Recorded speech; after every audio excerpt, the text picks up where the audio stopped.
You're listening to The Best of Perry Gauthier, where we remember our friend and leader who was taken from us in this life in December of 2020.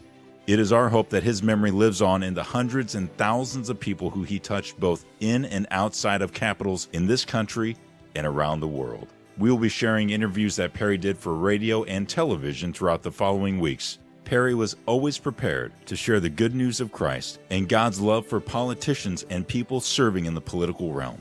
Do good governments eliminate evil? Well, that's a good question. Another question is, why on earth is government here? One Nebraska pastor repeated a common myth when he declared government is just a necessary evil. However, since God invented civil government, do you really want to call it evil? God gave us government.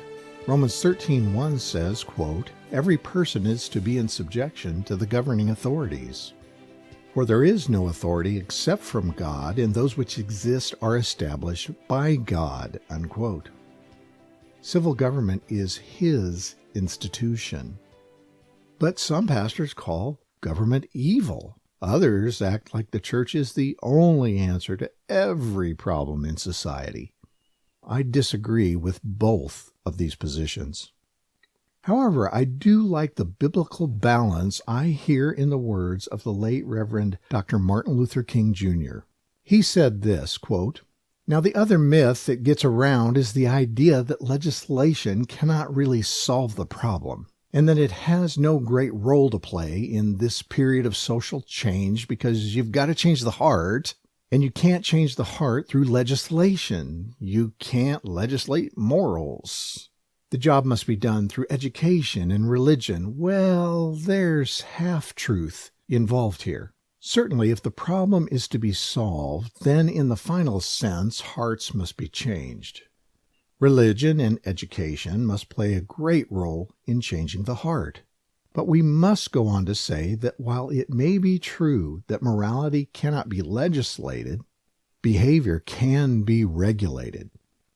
It may be true that the law cannot change the heart, but it can restrain the heartless.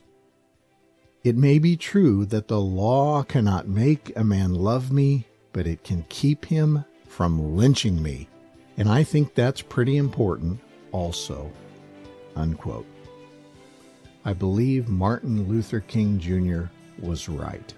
He has pointed out important truths about the role of government and how that interrelates with religion.